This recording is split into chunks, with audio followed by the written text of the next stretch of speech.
Bismillahirrahmanirrahim. Alhamdulillahirabbil alamin. Wassalatu wassalamu ala asyrafil anbiya'i wal mursalin wa ala alihi wa sahbihi ajma'in. Rabbi shrah li sadri wa yassir li amri wahlul 'uqdatam min lisani yafqahu qawli. Subhanaka la ilma lana illa ma 'allamtana innaka antal alimul hakim. Wala haula wala quwwata illa billahil aliyyil 'azim. Amma ba'd. Wahaikum bitahiyatil Islam. Assalamualaikum warahmatullahi wabarakatuh. Alhamdulillah, terima kasih Allah kerana baiknya Allah dengan kita. Maka di sini kita berada menjadi tetamunya. Syukur pada Allah Subhanahu wa taala. Mungkin kita merasa beradanya di sini kerana kita, keinginan kita, kebijaksanaan kita, kehebatan kita, tapi hakikatnya la haula wala quwwata illa billah. Tidak ada daya dan upaya melainkan dengan daya dan upaya daripada Allah Subhanahu wa taala. Ma asabaka min hasanatin famin Allah. Apa yang kamu nikmati daripada kebaikan itu segalanya daripada Allah Subhanahu wa taala. Inilah keyakinan yang harus kita pegang, tanam seutuh-utuhnya dalam jiwa dan hati kita. Kerana dengan keyakinan ini akhirnya akan mencabut segala rasa yang tidak sepatutnya hadir dalam hati kita. Rasa ujub bila kita merasakan diri kita ini hebat. Riya, terlalu dahagakan perhatian manusia. Dan rasa takabur, memandang rendah dan hina kepada yang lain. Rasa-rasa ini timbul bila kita mula menuhankan keinginan kita, usaha dan upaya kita.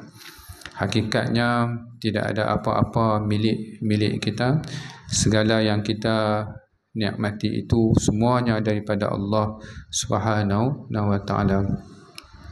Akhirnya yang tinggal hanya satu rasa saja yang merupakan kunci kepada kebahagiaan, iaitu rasa mensyukuri dan menghargai baiknya Allah dengan kita. Alhamdulillah, thank you Allah, terima kasih Allah. Dan bila kita mensyukuri dan menghargai, maka sistem dan peraturan Allah akan berjalan di atas dan di dalam kehidupan kita. Apakah sistem Allah Ta'ala tersebut? Iaitu la in syakartum la azidannakum, sekiranya kamu bersyukur nescaya aku akan tambah. Semoga Allah Ta'ala sentiasa menjadikan kita hamba-Nya yang bersyukur, insya-Allah. Sebelum kita sambung tazkirah kita, mari sama-sama kita tenangkan hati kita, kita bawa hati kita dekat dengan Allah Subhanahu wa Ta'ala dengan zikrullah. Ala bizikrillahi tatmainnul qulub.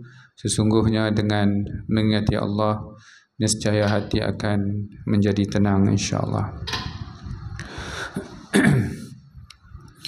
فسبحان من لا يقدر الخلق قدره ومن هو فوق العرش فرد موحد مليك على عرش السماء مهيمن لعزته تعنو الوجوه وتسجد فسبحان من لا يقدر الخلق قدره ومن هو فوق العرش فرد موحد مليك على عرش السماء مهيمن لعزته تعنو الوجوه وتسجد فسبحان من لا يقدر الخلق قدره ومن هو فوق العرش فرد موحد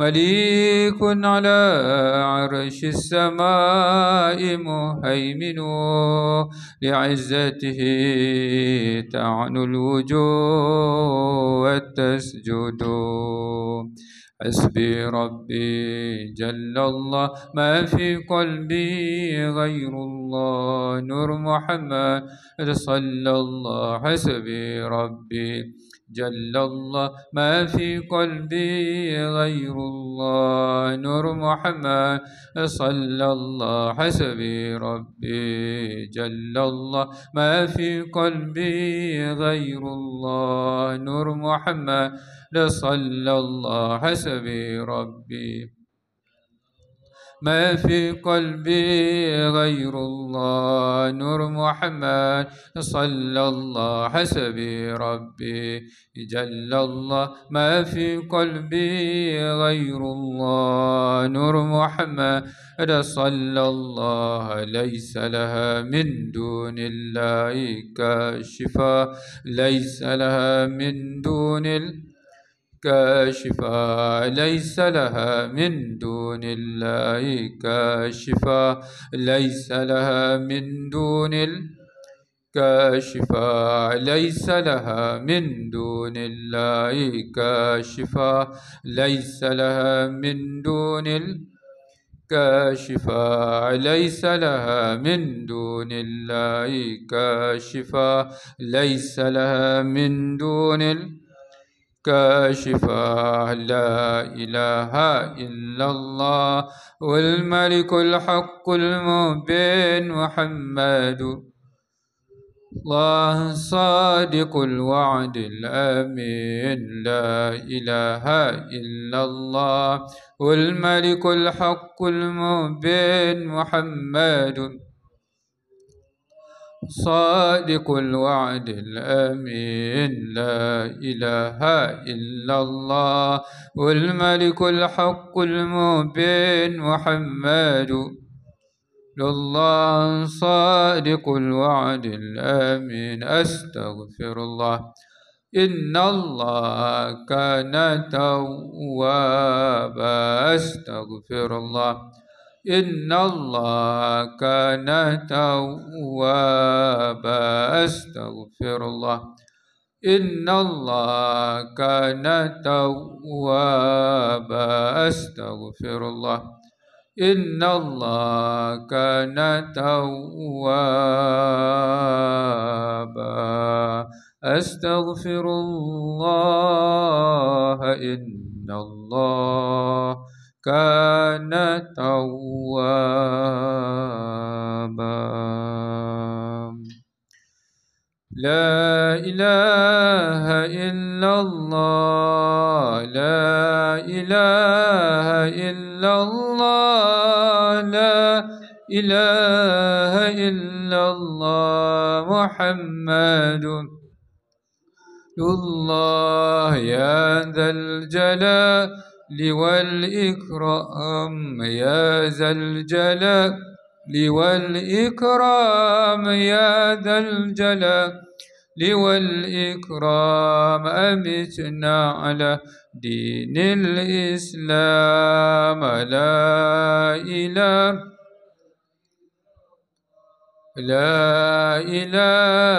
إلا الله. لا إله إلا الله. محمد رسول الله. يا ذا الجلال والإكرام. يا ذا الجلال والإكرام. يا ذا الجلال والإكرام أمتنا على دين الإسلام. لا إله إلا الله. لا إله إلا الله. لا إله إلا الله. محمد رسول الله. يا ذا الجلال والإكرام. يا ذا الجلال والإكرام. يا ذا الجلال والإكرام أمتنا على دين الإسلام. الحمد لله. Baik, tuan-tuan dan puan yang dirahmati Allah sekalian, insya-Allah kita sambung dengan modul yang ketiga, iaitu kita dah faham bahawasanya hati yang sakit ini puncanya adalah cahaya keimanan yang semakin lemah dalam hati kita. Dengan sebab apa? Dengan sebab dosa-dosa kita. Lagi banyak dosa kita lakukan, lagi banyaklah titik-titik hitam yang akhirnya menjadi penghalang kepada cahaya keimanan. Jadi bagaimana untuk kita nak merawat hati kita yang sakit tadi, hati kita yang penuh dengan kehitaman tadi. Ini kita nak bincangkan dalam modul yang ketiga ini. Baik, dulu kita bincang bahawasanya hasil pertembungan antara akal dan nafsu, akal hawa nafsu, di belakang hawa nafsu itu adalah syaitan, dan di belakang akal itu Allah Subhanahu Wa Taala. Bila bertembung, tuan-tuan dan puan sekalian, bergantung kepada siapa yang menguasai hati kita. Jika baik menguasai hati kita, maka baiklah hati kita, dan bila baiknya hati, maka baiklah tingkah laku. Tapi sekiranya hati kita dikuasai oleh kejahatan, maka jahatlah hati kita, dan bila jahat hati kita, maka jahatlah tingkah laku kita. Walaupun nampak baik, tapi tuan-tuan sekalian, kalau hati jahat, walaupun perangai baik, tapi pastinya niat dan tujuannya juga jahat. Ini kita panggil munafik, maksudnya talam dua muka, menanam tebu di bibir, maksudnya nampak manis. Allah Ta'ala sebut dalam Al-Quran, wa idza laqul ladzina amanu qalu amanna. Bila mereka bersama orang-orang yang beriman, mereka berkata kami beriman. Ini orang munafik. وإذا لقوا الذين آمنوا قالوا آمنا وإذا خلوا إلى شياطينهم قالوا إنا معكم إنما نحن مستهزئون. Dan bila mana mereka berpaling kepada, Allah Ta'ala sebut syaitan-syaitan mereka. Ini syaitan ni ada jin dan ada juga manusia. Orang munafik tadi, bila mereka berpaling daripada orang yang beriman, mereka kata, tadi kami hanya olok-olok saja, kami hanya berlakon-lakon sahaja. Ini tuan-tuan dan puan sekalian, sebab tu akhirnya dia balik kepada hati kita. Hati yang baik akan melahirkan tingkah laku yang baik, dan hati yang jahat biasanya akan menzahirkan kejahatan. Dan kalau sekiranya yang dizahirkannya itu baik, nampak baik, tapi hakikatnya niat dan tujuannya adalah juga jahat. Maksudnya, tuan-tuan dan puan, sebab tu Allah Ta'ala tak pandang luaran kita. Ni kita duduk di sini ni, tuan-tuan sekalian, nampak sama, tapi sangat berbeza pada pandangan Allah Subhanahu wa Ta'ala. Allah Ta'ala tak pandang topeng-topeng yang kita pakai supaya kita diterima dan disukai manusia, tetapi Allah Ta'ala pandang jauh ke dalam hati kita. Apa yang dipandang Allah, iaitu niat dan tujuan kita. Beza sangat, tuan-tuan sekalian. Macam-macam niat yang ada dalam hati kita, dan yang pastinya Allah Ta'ala Maha mengetahui. Baik. Puncanya apa? Kalau kita tewas tadi, puncanya adalah menang juga adalah cahaya iman. Maksudnya iman. Saya dalam bidang kaunseling, orang-orang yang terdidik dengan kaunseling barat ataupun psikologi barat ni, mereka sangat allergic dengan perkataan iman. Kenapa nak kaitkan iman dengan masalah mental? Tak ada kena-mengena dengan iman, tuan-tuan sekalian. Tuan-tuan dan puan yang dirahmati Allah sekalian, kita ni, hidup kita ni, apa yang tak kena-mengena dengan iman? Cuba bagi tahu. Bila kita mengucap 2 kalimah syahadah, apa yang tak sangkut dengan iman? Apa dia? Tak ada. Orang putih kata, we are created by God and for God. Kita dicipta oleh Tuhan untuk Tuhan. Ni apa ni? Tak percaya? Kalau percaya, ni apa ni? Inilah namanya iman. Dia duduk dengan beberapa panelis. Kita tak boleh kaitkan kesihatan mental dengan iman. Lepas tu dia cerita, saya dulu, saya faham sangat orang sakit mental ni, sebab saya telah mengalaminya. Saya mengalami hampir-hampir saya nak menamatkan kehidupan saya. Tapi Allah Ta'ala masih sayangkan saya. Dia buka petunjuk, beri petunjuk kepada saya. Akhirnya dia buat kesimpulan apa? Kita tak boleh kaitkan iman dengan kesihatan mental. La ilaha illallah. Saya kata yang tadi dia cakap tu semua iman. Tiba-tiba kesimpulan dia, tak boleh kait dengan iman. Apa sebenarnya iman yang dia orang faham? Saya pun tak faham. Sebab tuan-tuan dan puan sekalian, bila bercakap tentang Allah Ta'ala masih sayangkan saya, Allah Ta'ala masih memberi harapan kepada saya, inilah yang namanya iman. Ini punca dia. Saya ada seorang klien, tuan-tuan sekalian. Dia ni, dia salah sangka dengan mak dia. Tuan-tuan sekalian, mak dia ni ada image orang yang beriman. Tuan-tuan sekalian, ada image orang yang beriman. Dan mak dia belajar di satu institusi yang berkait dengan agama juga, tuan-tuan sekalian. Dengan sebab dia salah sangka dengan mak dia ni, pandang buruk dengan mak dia ni, tuan-tuan sekalian. Dan akhirnya dia benci mak dia.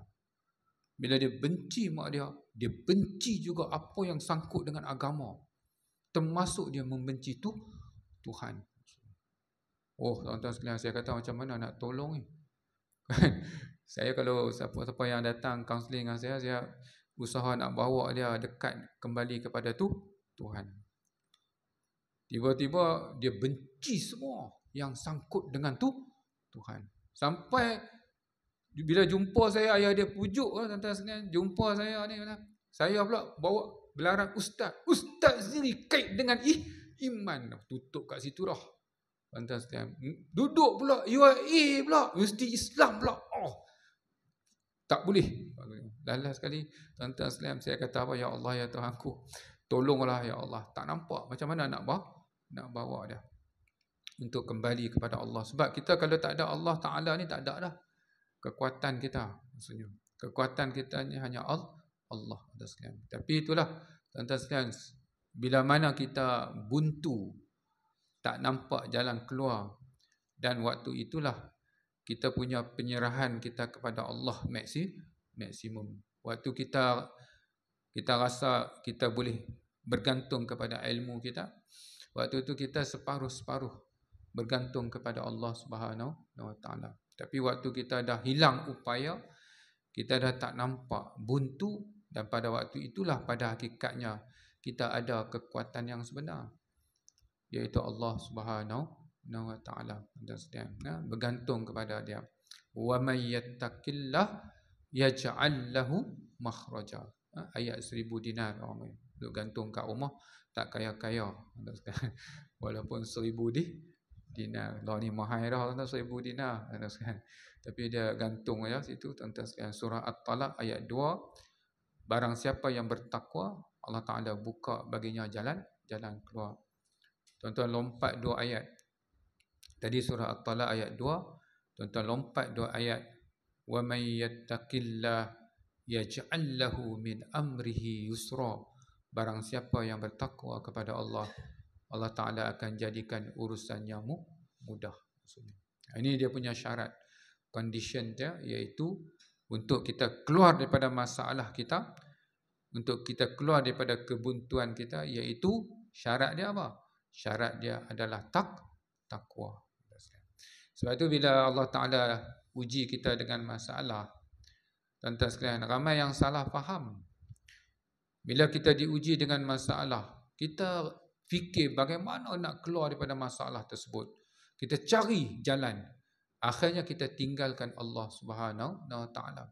Sebenarnya bukan itu tujuan Allah timpakan ujian kepada kita, masalah kepada kita. Tujuan Allah Ta'ala timpakan masalah kepada kita supaya kita kembali kepada Dia. Sebab dengan pertolongan Allah Ta'ala saja kita mampu keluar daripada masalah. Kalau Allah Ta'ala tak izin, tak keluar kita. Walaupun mudah, tapi kalau Allah Ta'ala tak buka jalan keluar, tak keluar kita daripada masalah. Sebab itu kita cari jalan penyelesaian, dan yang lebih utama apa? Yang lebih utama kita berusaha supaya kita layak ditolong Allah. Maksudnya, itu persoalannya, layak atau tidak kita ditolong Allah. Kalau kita layak ditolong Allah, mana masalah yang Allah Ta'ala tidak mampu selesaikan. Tuan-tuan dan puan yang dirahmati Allah sekalian. Jadi punca dia iaitu cahaya iman dalam hati kita. Baik. Jadi bagaimana kita nak membawa balik iman dalam hati kita? Kita cek hati kita. Punca lemah atau tiada iman. There is no cure for the heart from its defects and illnesses except by means of faith and obedience to Quranic teaching. Ini saya quote daripada satu buku. Tidak ada rawatan untuk penyakit hati daripada kecacatan dan kesakitannya, melainkan dengan jalan keimanan dan ketaatan kepada ajaran-ajaran Al-Quran. Ini ya, saudara sekalian, dia punya rawatan dia. Okay, alhamdulillah sekarang semua kita punya psychiatrist, kita punya counselors sangat positif dengan pendekatan, kita panggil pendekatan Islamic counselling ataupun Islamic psychology. Banyak yang saya dapat undangan daripada PPUM, bahagian kesihatan mental, PPUM, hospital UiTM, tuan-tuan sekalian, psikiatris banyak yang kita dah bagi pendedahan tentang apa? Tentang hakikat hati dan rawatannya. Baik. Jadi bagaimana nak mengembalikan iman? Saya perkenalkan satu teknik yang dipanggil sebagai IRT, Iman Restoration Therapy maksudnya. Ini tuan-tuan sekalian, tuan-tuan saya punya konsep ni DIY. DIY ni apa? Do it yourself maksudnya. Kita tahu punca masalah kita. Nanti tuan-tuan tengok bagaimana nak rawat, tuan-tuan rawat sendiri maksudnya. Kan? Saya bagi tools. Jadi tuan-tuan ada masalah, tuan-tuan tahu punca dia kat mana. Tuan-tuan nak rawat ataupun tidak, itu bukan, orang tak boleh tolong. Yang kita nak dengan tak nak lah. Maksudnya, kita nak terjun longkang, terjun lah. Maksudnya, kita yang kena tanggung. Tapi kalau kita nak sihat, ada jalan dia. Nak dengan tak nak. Dia bukan masalah boleh ataupun tak boleh. It is not about can or cannot. It is about you want it or not. Maksudnya, ini isu dia. Kalau kita nak sembuh, kita nak sembuh ataupun tak nak. Ataupun kita nak kekal dalam keadaan yang macam tu. Baik. Iman Restoration Therapy. Dia ada banyak cara. Kalau kita dalam behavior therapy, kita ada CBT. CBT yang terkenal sekarang, Cognitive Behavior Therapy. Dia gabung barat, tuan-tuan sekalian. Dia sebab school dia berbeza-beza. Ada yang ambil behavior therapy. Behavior therapy ni dia tengok puncanya apa. Punca masalah stres kita, mental kita dalam segi behavior therapy iaitu learning. Kita belajar. Kita tengok mak ayah kita, mak kita lari tengok lipas, lari, menjerit. Anak dia ikut. Lagi anak dia pun tengok lipas lah, lari. Cuba tengok mak tengok lipas, pantai gitu kan. Anak tengok pantai juga. Sebab dia belajar daripada mak ayah. Mak lari, ayah lompat atas meja terus.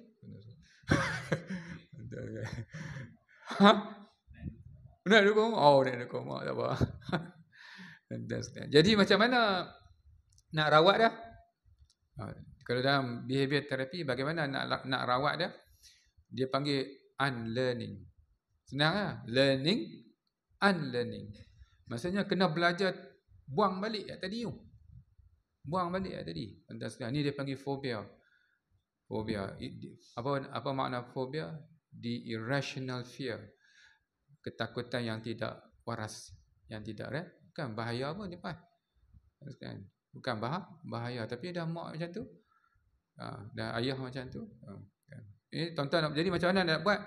Dia panggil reciprocal inhibition.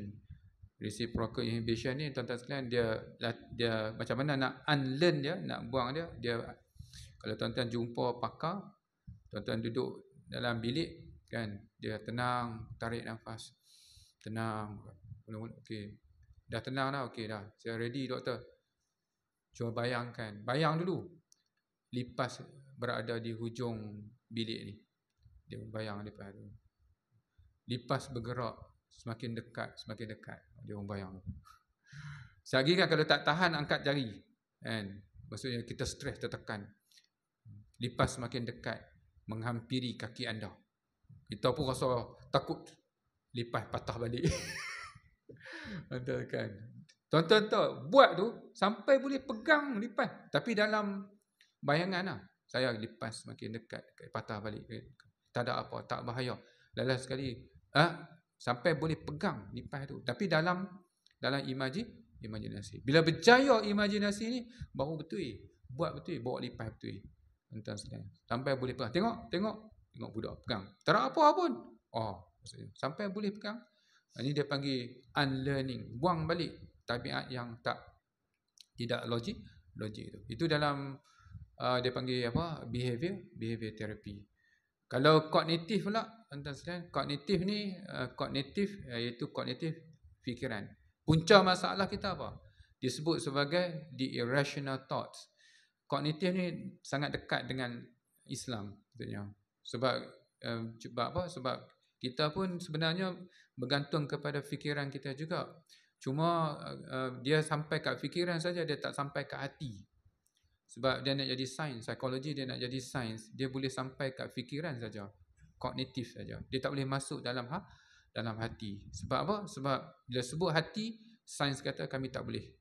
Kami tak boleh masuk. Sebab sains syarat dia ada dua. Pertama, observable, boleh tanggap, dan yang kedua, experimentable.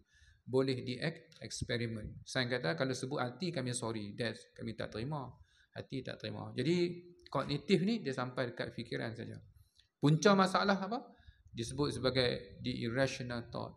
Fikiran yang tidak rasional. Tuan-tuan tengok kan, masalah-masalah apa yang tuan-tuan alami, stres, tertekan, tuan-tuan check balik. Maksudnya bukan saya sebut kata bimbang kan. Bimbang ni normal lah, tuan-tuan sekalian. Bimbang ni normal. Sedih ni normal. Takut ni normal. Sebab dia makhluk Tuhan. Allah Ta'ala cipta. Bila Allah Ta'ala cipta, mesti ada guna.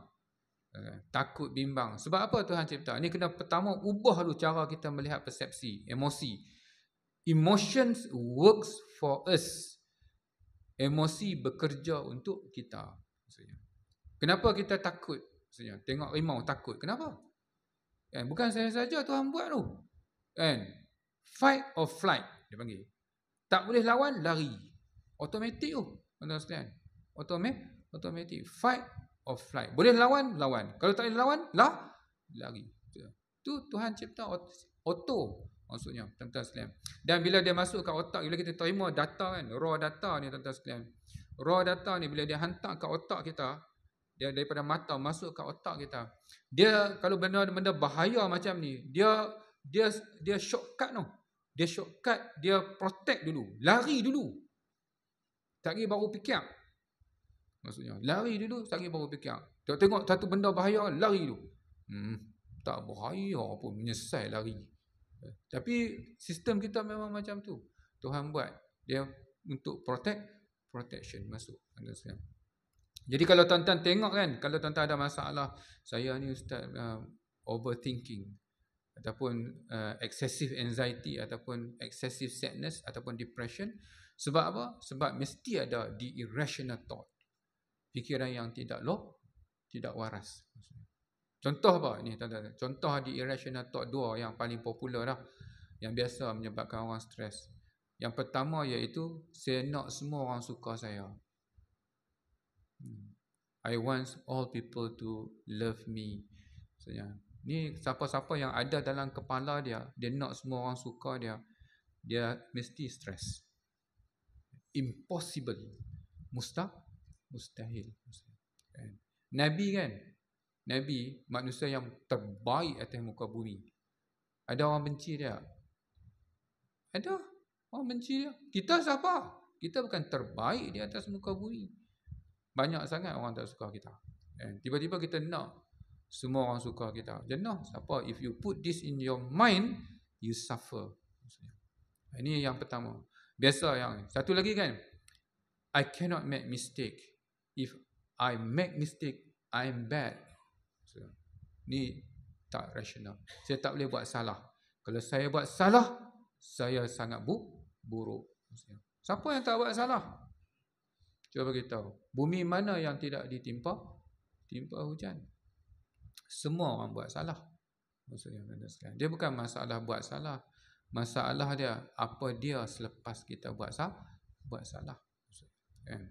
Nabi Adam buat salah. Iblis buat salah. Itu ada satu NGO tu, dia buat satu video. Dia kata Nabi Adam berdosa. Tak boleh. Nabi ismah, maksudnya terpelihara daripada dosa. Tapi Nabi buat salah tak? Buat. Kan? Sampai akhirnya terbuang daripada syurga, maksudnya. Kan? Iblis buat salah. Tapi tuan-tuan sekalian, kenapa Adam dimuliakan? Dan kenapa Iblis dilaknat? Dua-dua buat salah. Tapi kenapa Adam dimuliakan? Kenapa Iblis dilaknat? Sebab beza. Next dia, lepas buat salah tu apa? Adam, Rabbana zalamna anfusana fa in lam taghfir lana wa tarhamna lanakunanna minal khasirin. Mengakui kesilapan diri. Iblis tak. Iblis dia victim play. Dia tak salah. Tuhan yang salah sebab Tuhan yang mengeluarkan aku daripada syurga. Maka dengan sebab itu dia dilaknat. Sebab tu dia bukan masalah isu buat salah. Sebab tu jangan, kadang-kadang orang yang ada masalah ni, ustaz saya banyak dosa, ustaz saya banyak dosa, ustaz lebih baik saya mati, la ilaha illallah. Siapa yang tak buat dosa?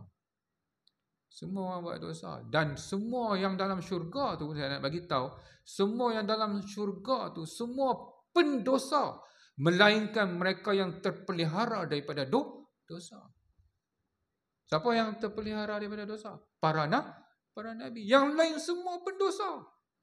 Sebab semua manusia semua pendosa.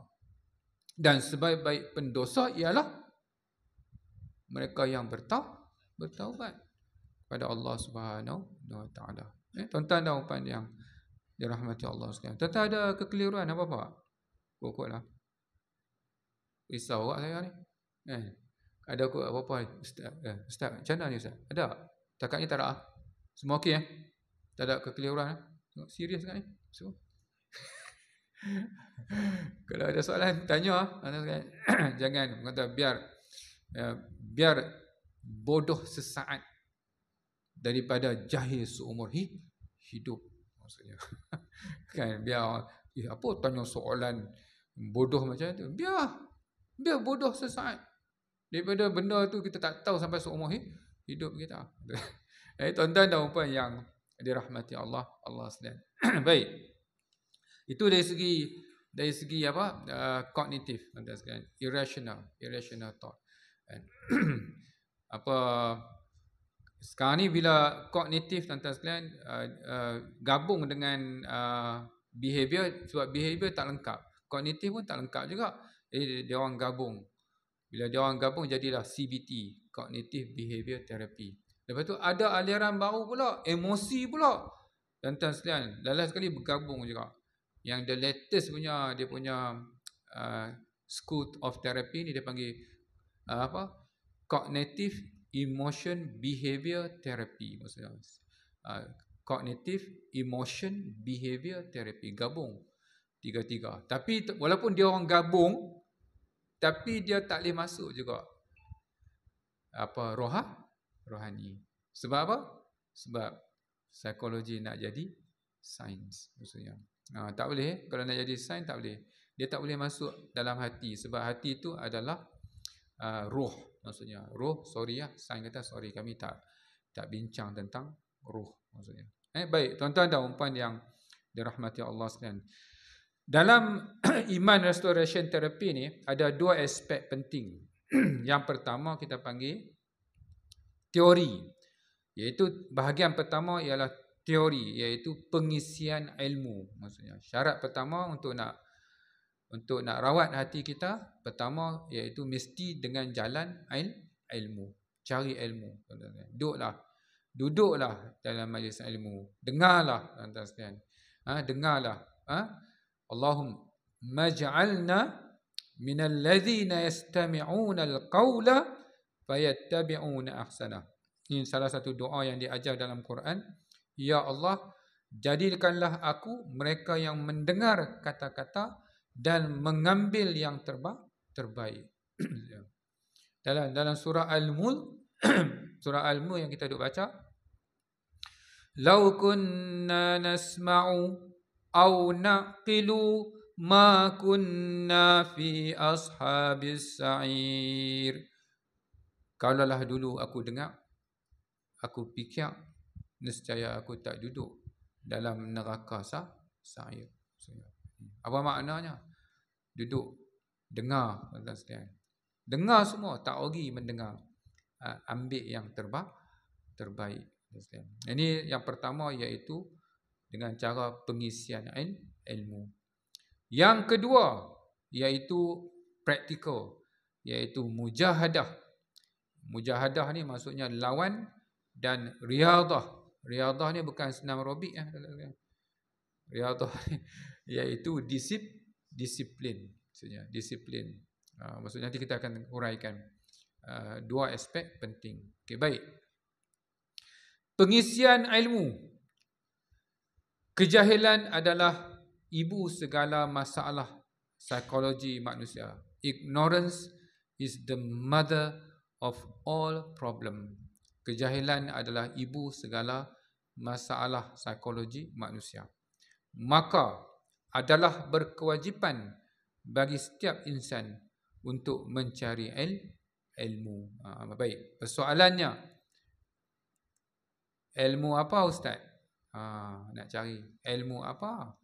Ilmu memasak kah?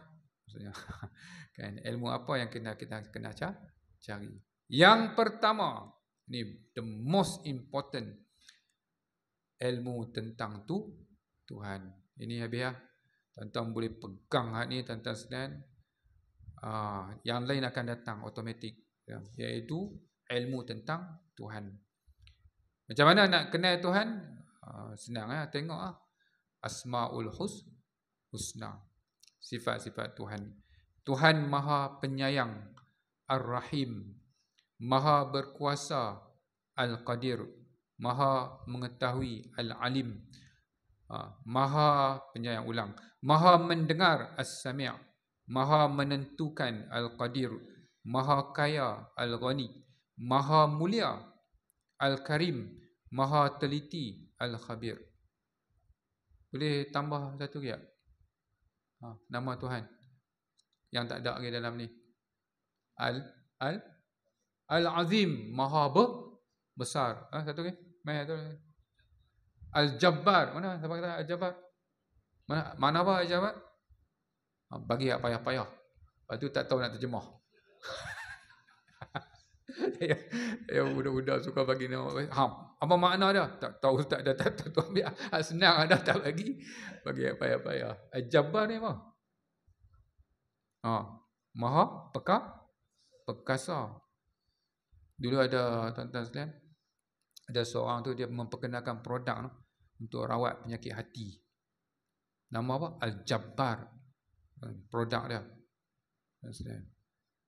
Dapat perkhabaran meninggal dah dia. Muda meninggal, tuan-tuan sekalian. Semoga Allah Ta'ala tempatkan bersama orang yang soleh. Jadi tuan-tuan dan puan sekalian, ni nama-nama Tuhan, tuan-tuan sekalian. Sempurna. Ada kelemahan apa? Tak ada. Perfect, tuan-tuan sekalian. Cuba tuan-tuan bayangkan, kita bersama yang maha sempurna. Tuan-tuan nak apa? Saya beritahu. Tuan-tuan nak apa dalam hidup ni? Nak kaya. Dia maha kaya. Kalau tuan-tuan boleh duduk dengan sultan, menteri yang main salam pun kan, tu dia duduk sebulan tu duduk highlight gambar tu, yalah. Gambar. Boleh salam dengan tuanku. Tuan-tuan sekalian, ni tuan-tuan sekalian, kita bersama yang maha kaya. Allah Ta'ala kata, kalau aku makbulkan doa semua hamba-Ku yang baik ataupun yang jahat, daripada zaman Nabi Adam sampai kiamat, yang susut daripada khazanahku seperti celupan jari ke air, yang naik tu saja susut. Maksudnya apa? Khazanah dia banyak. Dan kita bersama dia. Dan dia pula maha pemurah. Tuan-tuan nak apa? Nak apa lagi? Cuba bagi tahu. Ada seorang ni, tuan-tuan baca buku ni, Jutawan Senyap. Tak silap saya nama dia Datuk Syukri. Datuk Syukri ni sebelum dia dapat Datuk, dia berniaga burger. Dia berniaga burger. Buka banyak.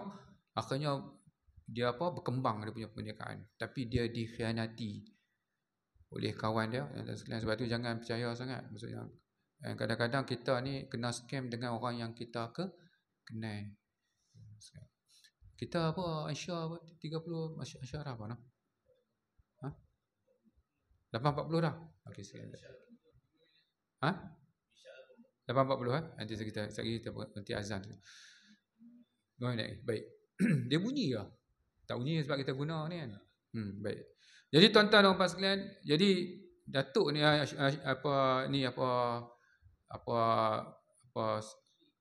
Rosli, okey. Kita kenal ya? Okey. Rosli, bukan Syukri, Rosli.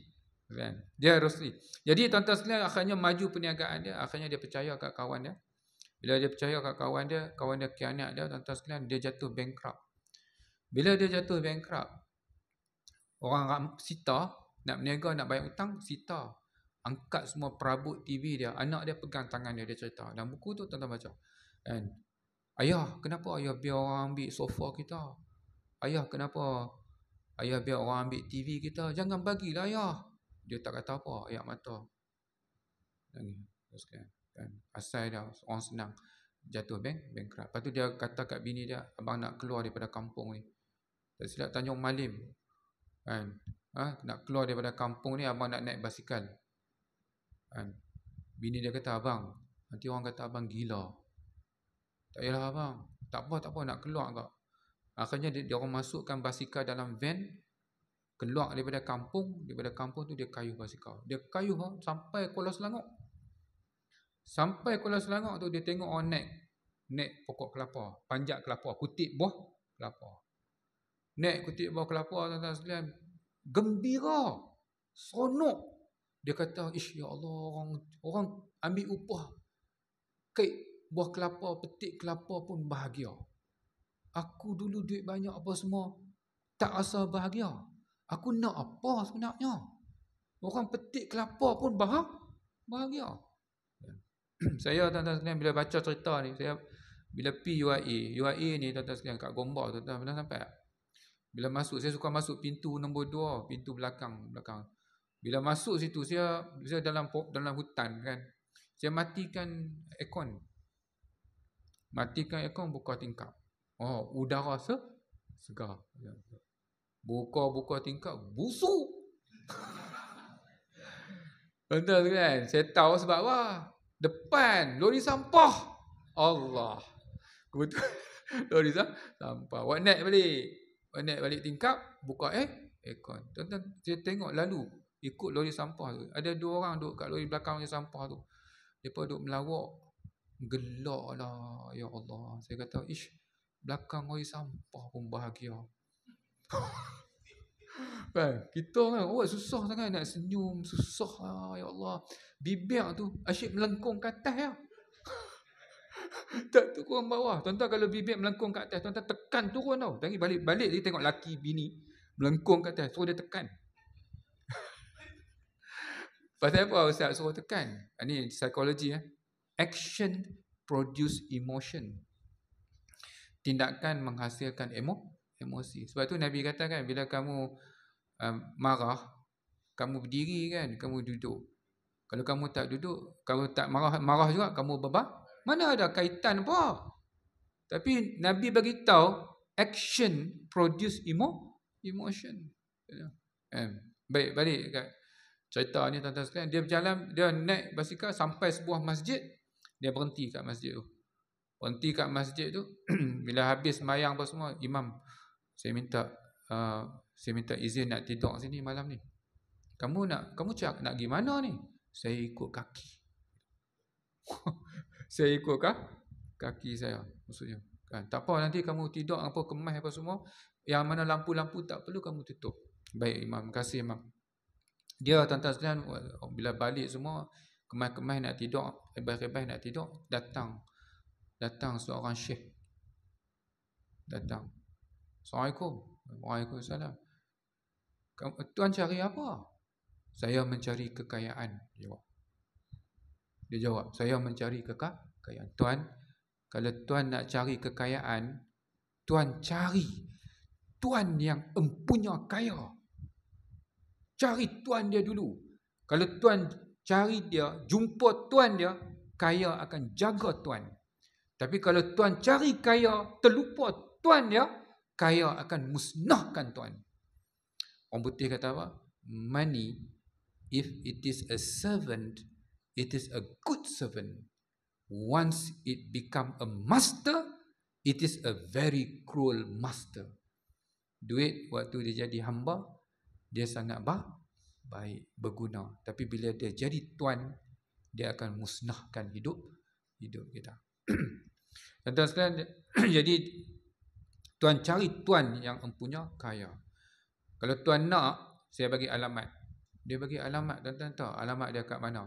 Pesantren Indonesia. Tuan pi ni, ikut pi kat alamat ni, tuan-tuan bagi tahu kata saya yang rujuk tuan. Nanti dia orang akan kenal, dia orang tahu.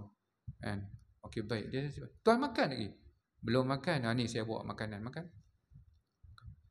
Kan? Dia pun makan. Habis tu assalamualaikum, pi.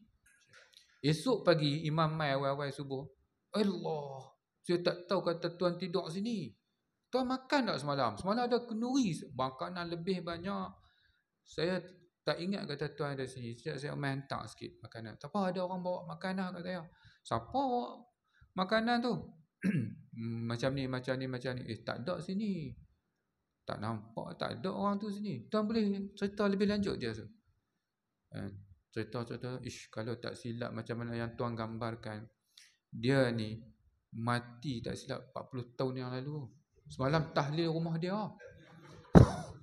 Uish, betul ke aku mimpi ke apa ni? Dia pun tengok balik alamat, ada bekas makan ada.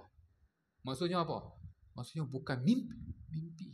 Oh, bila jadi macam tu tuan-tuan sekalian, lepas memang subuh, dia lari kayu basikal balik Tanjung Balim. Yang abang nak pi Indonesia sekarang juga. Hai, bini dia kata, abang gila. Orang Indonesia pun mai sini. Abang nak pi Indonesia. Tak apa, dia nak pi kak. Dia pun ambil flight pi. Tuan-tuan sekalian, bila dia sampai sana, tuan-tuan sekalian, Toyota Alphard tunggu. Oh, tuan-tuan sekalian, sebenarnya nak bagi tahu sana, tuan-tuan sekalian, dia punya toke CEO ni, dia tak duduk dalam company. Dia uzlah. Dia tak main kot depan. Dia beruzlah dekat dengan Allah. Nak jumpa pun payah. Tapi dia bagi arahan sekali-sekala ya, tuan-tuan sekalian. Pesantren azan. Kita berhenti sekejap untuk laluan azan Asyak.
Allah.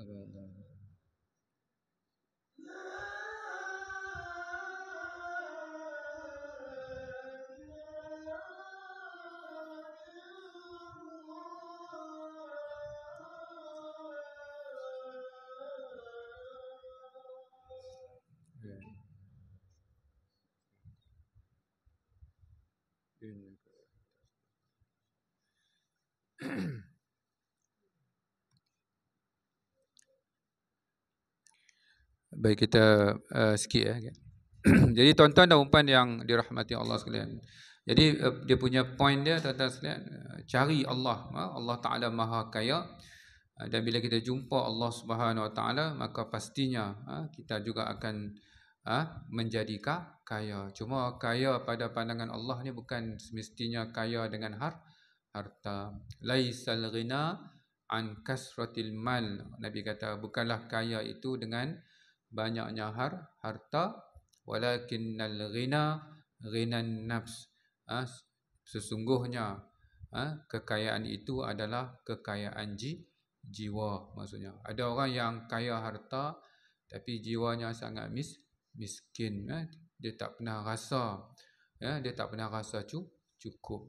Itu lagi miskin tu. Semua yang dia nak, walaupun dah makan tak habis dah, tapi dia masih rasa kekurangan tuan-tuan sekalian. Sebab apa tuan-tuan sekalian ni? Kenapa orang yang kadang-kadang kan bila kita tengok kan harta dia dah banyak tapi dia masih rasa tak cukup.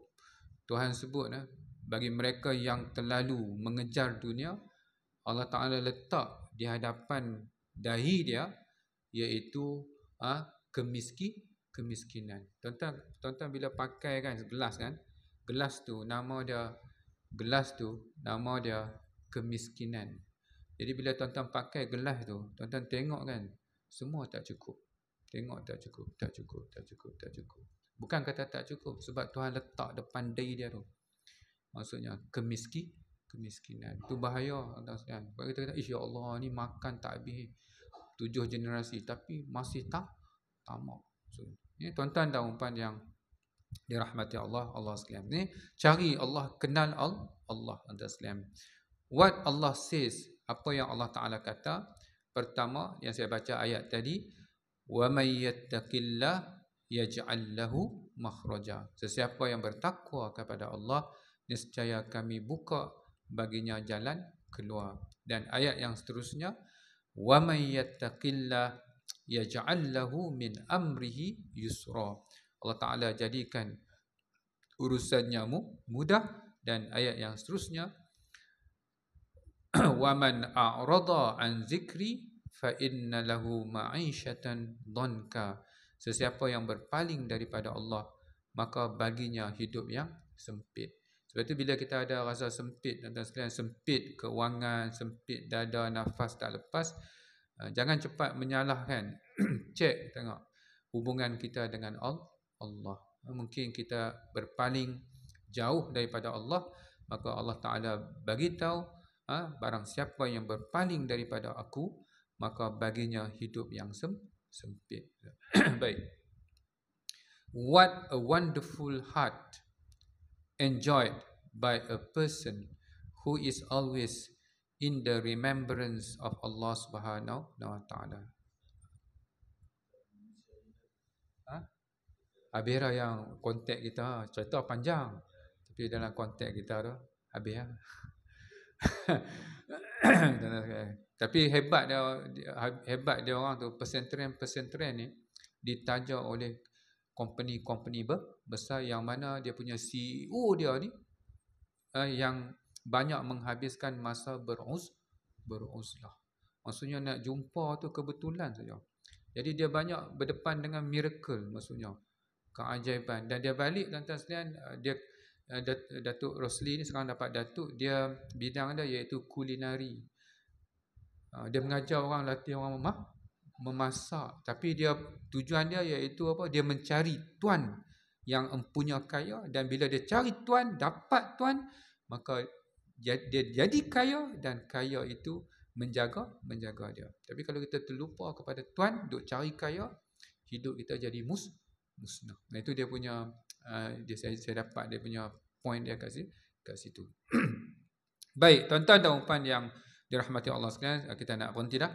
Apa yang anda lakukan bila menghadapi masalah, tak kisah tuan-tuan buat apa, hakikatnya apa-apa pun yang anda lakukan, bawa hati anda dekat dengan Allah. Ini dia punya solution dia. Cari Allah. Bagaimana? Iaitu salat. Fasta'inu bis-sabri was-salah. Maksudnya, kenapa sabar dulu? Orang tanya, fasta'inu bis-sabri was-salah. Sabar. Kenapa sabar dulu sebelum solat? Sebab kalau dia tak sabar, tak solat dia. Ya. Sabar ada dua. Sabar ada dua. Pertama, sabar atas musibah. Tapi tuan-tuan sekalian, sabar atas musibah ni easy. Banyak orang bila ditimpa musibah, biasanya automatik dia jadi sabar. Tengok kan yang kes apa Upsi ni, tuan-tuan sekalian, ayah dia bila anak dia meninggal, dia kata Allah Ta'ala dah takdirkan dia pergi dulu. Tak boleh kata apa. Bila Allah Ta'ala kata balik, balik. Tuan-tuan sekalian, tengok bila diuji musibah, ujian musibah ni saya nak bagi tahu. Soalan mudah, ramai yang jawab betul, lulus. Tapi ujian ni, tuan-tuan sekalian, soalan payah apa? Soalan payah ialah nikmat. Nikmat soalan payah. Sebab kita gagal bukan sebab ujian. Kita gagal sebab salah jawab ujian. Kenapa salah jawab? Pasal soalan payah. Soalan payah apa? Iaitu nikmat. Ramai yang jawab salah dan banyak gagal. Kalau nak tengok siapa yang memenuhi neraka, semua yang jawab salah, biasanya ujian soalan dia nikmat. Wa ashabus shimali ma ashabus shimal fi samumin wa hamim wa zillim min yahmum la baridin wa la karim innahum kanu qabla dhalika mutrafin. Siapa mutrafin? Orang senang, orang kaya. Soalan payah. Bila soalan payah, ramai yang jawab salah. Sebab itu tuan-tuan sekalian, kalau ujian musibah ni, kebanyakan jawab betul maksudnya. Dan bila jawab betul, lulus. Tuan-tuan sekalian, berjaya. Tuan-tuan dan puan yang dirahmati Allah sekalian, saya rasa cukuplah sekadar itu. Semoga apa yang kita bahaskan menjadi ilmu, dalam arti kata dia mengubah watak dan perangai kita untuk menjadi hamba Allah yang lebih baik. Yang baik pastinya daripada Allah, yang dhaif daripada kelemahan diri saya sendiri, kita tangguhkan dengan tasbih kafarah dan suratul Asr. Subhanakallahumma bihamdik, asyhadu an la ilaha illa anta, astaghfiruka wa atubu ilaik. Bismillahirrahmanirrahim. Wal 'asri innal insana lafi khusr illa alladhina amanu wa 'amilus shalihat wa tawasaw bil haqqi wa tawasaw bis sabr. Assalamualaikum warahmatullahi wabarakatuh.